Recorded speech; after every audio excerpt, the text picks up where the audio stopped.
inequality in the United States, the gap between rich and poor, which was a problem at the beginning of this year, has only gotten worse. In fact, it's been getting worse pretty much without interruption for the last 30 to 35 years, and is producing what everyone who's ever studied this topic knows it will produce, namely social anger, social tension, envy, bitterness, resentment.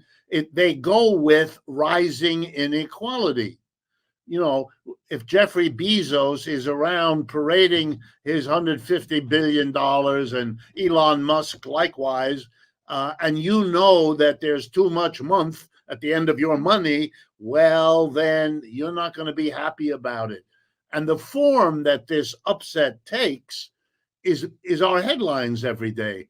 We are watching, for example, people who don't understand why this is happening and why it seems so relentless. You know, they are vulnerable to conspiracy theories.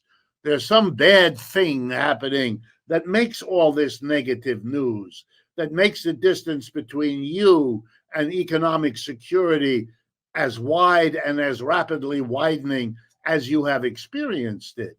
So some people pick a scapegoat like immigrants. Other people pick a scapegoat like non-white people. We have a resurgence of white supremacy after most of us had thought we had put that scary monster to sleep. Some people think it's foreigners. Some people blame the Democrats. Others blame the Republicans. This is sad. This is a sign of a society casting about to explain what they don't want to admit, which is that the economic news on something as basic as the inequality amongst us is bad and getting worse. And then a few more statistics. This morning, I read that the level of homelessness in the United States is at a record high. Okay, that's not the sign of an economy in good shape. That's a reflection of the fact that the inflation of recent years has mostly hit the cost of housing, rental, having your own home. These things have gone out of reach for the so-called American dream. I'm reminded of George Carlin, who said it's called the American dream because you have to be asleep to believe it. And Americans are now, facing a kind of sleep they wish they didn't have. I'm an economist, so I look at other kinds of numbers. The level of debt of our government, the level of debt of our businesses, and the level of debt of our households are all at records we've never seen before. That's not a sign of economic well-being. You borrow, and you borrow too much when everything else is pinched and you really can't not do it. Americans are now once again overloading their credit cards, overloading their car debt and home debt and student debt, and it's too much and it can't be sustained. And honestly, people kind of know.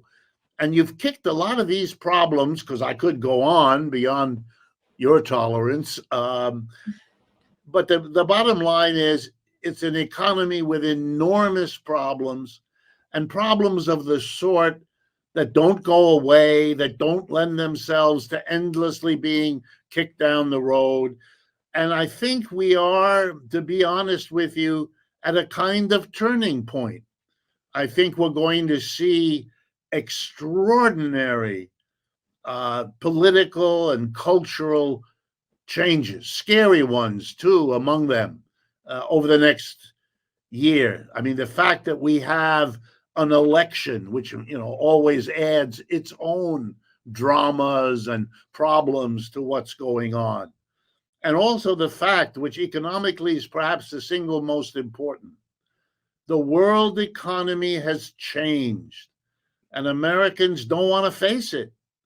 Up until recently, if you were a third world country, as we used to call them, Asia, Africa, Latin America, and you needed help to build a railroad, to construct housing, to develop decent medical care, to find export markets for what you can produce, You had to go to New York, London, Rome, Paris, the West, the capitalist West, to get the help, to cut the deal, to make the arrangement. That's not true anymore. You now have an option. It changes everything. The option, the center of the option, the People's Republic of China. You can dance around it. You can make yourself believe whatever you want. And what I'm saying is not an endorsement of China or a claim that they don't have their problems. They do. But the reality is they're now a bigger economic unit than the West is. Let me give you a statistic, which, if I had to pick them, is the single most important statistic to become known widely this year. That the last time the output of goods and services achieved by the United States and its major allies, those are called in the world economy the G7, the United States, Britain, France, Germany, Italy, Japan, and Canada. Those 7 countries were, up until the year 2020, a bigger economic unit than anything else in the world. They produced roughly 30% of the total output of the world, 180 countries. Those 7 accounted for 30%. The year 2020 marked the arrival of a new center of economic power called the BRICS, B-R-I-C-S. And people should become aware of that acronym because it's playing a bigger and bigger role in all of our lives. And that, too, is a change of this year. BRICS stands for Brazil, Russia, India, China, and South Africa. In the year 2020, the total output of goods and services in that group was the same as the G7. And in 2023, this year, the total share of world output by the G7, the US and its allies, was about 29%. And the share of China and its allies, the BRICS, was about 33%. It's over. The American empire isn't what it was. It's on the down. Every other empire in the world went up, and then after a while, it went down. The Russian, the British, the Chinese eons ago, and so on. So this is, if you like, a kind of a cycle, a natural cycle. But Americans don't want to face it, which I understand. Going up is much more fun than coming down, always has been, and it is now. But the reality has to be faced. Otherwise, you're going to make unbelievable mistakes. And the one that this year brought home to all of us was when the war, when Russia invaded Ukraine in February, March of last year. The predictions in the West were that Russia would collapse, that the sanctions would destroy Russia, that Russia would fall apart, that the ruble would become worthless. None of that happened. None of it. Zero. It was a miscalculation of what? Of the ability of Russia to turn to China, India, Brazil, and all the others, draw upon an alliance that is rich enough, powerful enough, solid enough to make all of the calculations big mistakes. You misunderstand all of these things happening, you're going to make one miscalculation after another, and those are going to cost us in countless ways. So for me, those are the chief lessons of 2023.